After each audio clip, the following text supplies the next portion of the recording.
Iran और Israel का एक दूसरे पर हमलों के बाद जंगबंदी का ऐलान, हमले रोक दिए। ईरानी हुकाम का कहना है कि हालिया ऑपरेशन अपने मकासद हासिल करने के बाद रोका गया। किसी भी नई कार्रवाई की सूरत में मुनासिब जवाब देने का हक महफूज रखा जाएगा। इसराइली ओहदेदार ने दावा किया है कि ट्रंप की दरख्वास्त पर ईरान पर हमले रोक दिए। जनूबी लिबनान में इसराइली कार्रवाइयां आइंदा चंद रोज के दौरान पूरी शिद्दत के साथ जारी रहेंगी। इससे काबिल बैरूत पर हमलों के जवाब में ईरान ने इसराइल पर मिसाइल दागे थे। हिफा और शुमाली इसराइल के कई इलाकों में सायरन बज गए। इसराइली हुकाम का तमाम मिसाइल कामयाबी से रोकने का दावा। सदर ट्रंप के मना करने के बावजूद इसराइल के रात गए ईरान पर हमले। तेहरान, तब्रेज, असफान में जोरदार धमाके। तेहरान का दिफाई सिस्टम एक बार फिर फाल। धमाकों की आवाजें। इसराइल ने तेहरान के मेहराबाद एयरपोर्ट और अशूरा एरोस्पेस यूनिवर्सिटी को निशाना बनाया। तेहरान, असफान और कराच में मुतादिद बड़े धमाके सुने गए। इसराइली फौज का कहना था कि इसने मगरबी और वस्ती ईरान में फौजी आदाफ को निशाना बनाया। कार्रवाई ईरान के हमलों के जवाब में की गई। ईरान ने हमला करके संगीन गलती की। हिजबुल्लाह पर हमले जारी रखेंगे।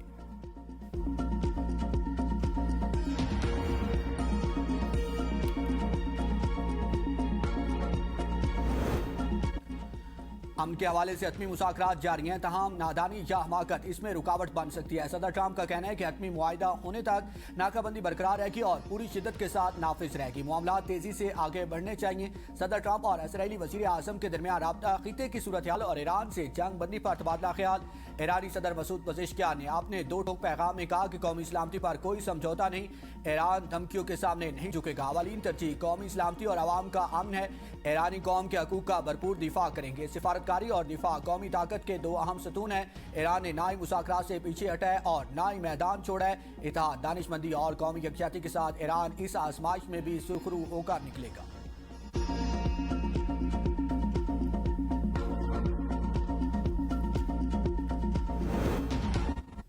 विफाकी बजट की तारीख तब्दील होने का इम्कान। ऐवान सदर में बड़ी बैठक। वज़ीर आज़म शहबाज शरीफ की सदर जरदारी से मुलाकात। विफाकी बजट से मुतालिक अमूर पर तबादला ख्याल। एक दूसरे की बजट तजावीज़ पर इत्तफाक। बाज़ काबिल अमल निकात पर तकनीकी कमेटी मुशावरत जारी रखेंगी। वज़ीर आज़म ने गिलगित बल्तिस्तान इलेक्शन में कामयाबी पर सदर आसिफ अली जरदारी को मुबारकबाद भी दी।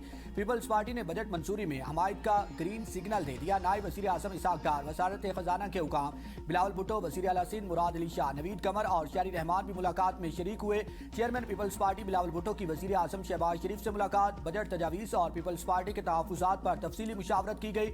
विफाकी हुकूमत की जानिब से बजट 10 जून की बजाय 12 जून को पेश किए जाने का इम्कान। बजट शेड्यूल में तब्दीली का बाज़ाब्ता ऐलान। जल्द मुतवक्के कौमी इक़्तिसादी कौंसिल का आज होने वाला इजलास मुअख्खर। कल होगा। वज़ीर आज़म शहबाज शरीफ इजलास की सदारत करेंगे। चारों सूबाई वज़राए आला भी इजलास में शरीक होंगे। इजलास में आइंदा माली साल का कौमी तरक्याती बजट मंजूरी के लिए पेश किया जाएगा। सूबों के सालाना तरक्याती प्लान पर भी ब्रीफिंग भी इजलास के एजेंडे का हिस्सा है।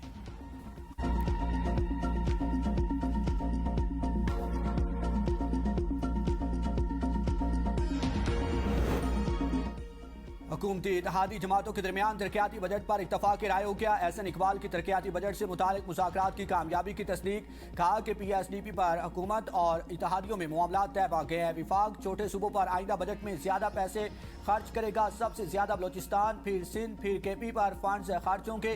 पंजाब के लिए विफाकी बजट में सबसे कम फंड्स रखे जाएंगे। बलोचिस्तान के तरक्याती मनसूबों के लिए 265 अरब खर्च होंगे। सिंध के तरक्याती मनसूबों पर 195 अरब रुपए खर्च किए रहेंगे। KP के लिए 98 अरब। पंजाब को तरक्याती मनसूबों के लिए 72 अरब मुख्तस होंगे। 150 अरब कश्मीर और गिलगित बल्तिस्तान के लिए मुख्तस किए जाएंगे। K4 और हैदराबाद कराची मोटरवे के लिए फौरी फंड्स जारी किए जाएंगे। गिलगित बल्तिस्तान इलेक्शन में तीर निशाने पर लग गया। पीपल्स पार्टी ने 9 हलकों में मैदान मार लिया। 7 आज़ाद उम्मीदवार कामयाब। नून लीग की 4 नशिस्तों में से 2 पर दोबारा गिनती का हुक्म। 1 मजलिस वादतुल मुस्लिमीन के हिस्से में आई। 24 में से 21 नशिस्तों का रिजल्ट आ गया। गैर सरकारी गैर हतमी नताइज के मुताबिक GB1 गिलगित से PP के उम्मीदवार अमजद हुसैन 10,594 वोट लेकर जीत गए। GB2 गिलगित से नून लीग के हफीजुर रहमान 13,433 वोट लेकर कामयाब। GB3 से PTI के हमायत याफ्ता आज़ाद उम्मीदवार सैयद सुहेल अब्बास 7,877 लेकर कामयाब। GB6 हुंजा से PTI के हमायत याफ्ता आज़ाद उम्मीदवार नेक नाम करीम 6,390 वोट लेकर जीत गए। GB7 से PP उम्मीदवार सैयद तौकीर मेहदी शाह 4,320 वोट लेकर कामयाब। GB8 से मजलिस वादतुल मुस्लिमीन के उम्मीदवार मोहम्मद कासिम 10,658 वोट लेकर फातेह करार पाए। GB10 से PP उम्मीदवार नासिर अली मकपून 6,582 वोट लेकर जीत गए। GB11 से PP उम्मीदवार इकबाल हसन 5,944 44 वोट लेकर कामयाब। इनके मद्दे मुकाबिल साबिक स्पीकर अमजद अली हार गए। GBA 18 दियामर 4 से नून लीग के कफायतुर रहमान 5521 वोट लेकर जीत गए। इनके मद्दे मुकाबिल साबिक वज़ीर आला गुलबर खान को शिकस्त का सामना करना पड़ा। ये पहली बार हुआ है कि विफाक में हुकूमत होने के बावजूद नून लीग को वज़ीर आज़म की गिलगित बल्तिस्तान इलेक्शन में कामयाबी पर सदर सरदारी और बिलावल भुट्टो को मुबारकबाद। शहबाज शरीफ ने कहा कि पीपल्स पार्टी GB इंतखाबात में अक्सरियती सियासी जमात के तौर पर सामने आई। नून लीग के कामयाब उम्मीदवारों को मुबारकबाद पेश करता हूँ जिन्होंने अच्छा मुकाबला किया। वज़ीर आज़म शहबाज शरीफ की गिलगित बल्तिस्तान में तमाम कामयाब उम्मीदवारों को भी मुबारकबाद। कहा सियासी सरगर्मियों में भरपूर शिरकत पर गिलगित बल्तिस्तान की आवाम भी लायक तहसीन है। पुरअमन शफाफ इलेक्शन और सियासी सरगर्मियाँ जमहूरियत का हुस्न है। वज़ीर आज़म की पुरअमन इंतखाबात के लिए भरपूर किरदार पर पुलिस और कानून नाफिज करने वाले इदारों को शाबाश।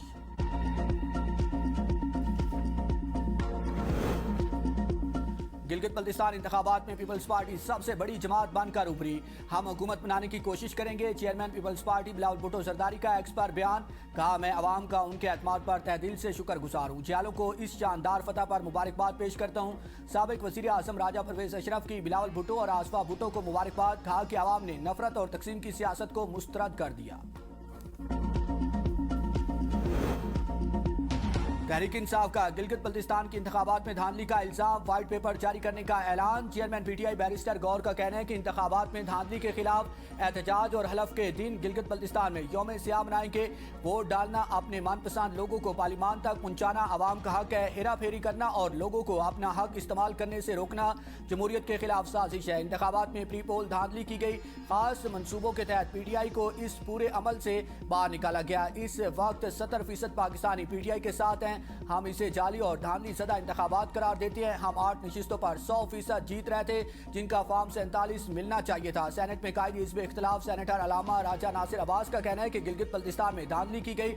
अपनी मर्जी का रिजल्ट हासिल किया गया। आवाम के हक की रायदही पर डाका डाला गया। हुकूमत बनाने के लिए आज़ाद उम्मीदवारों से बात करेंगे। आज़ाद उम्मीदवारों का बानी PTI से कोई ताल्लुक नहीं है। नून लीग की रहनुमा हाफिज हफीजुर रहमान कहते हैं गिलगित बल्तिस्तान में पुरअमन इंतखाबात हुए। गिलगित बल्तिस्तान की बेहतरी के लिए सब मिलकर काम करेंगे। नून लीग ने भरपूर इलेक्शन लड़ा। सरकारी नताइज आने के बाद पार्टी पोजीशन वाज़ेह होगी। नून लीग ने 22 हल्कों में टिकट जारी किए। 2 हल्कों में नून लीग ने आज़ाद उम्मीदवारों की हमायत की। इंतखाबात में कामयाब होने वाले उम्मीदवारों को मुबारकबाद पेश करता हूँ।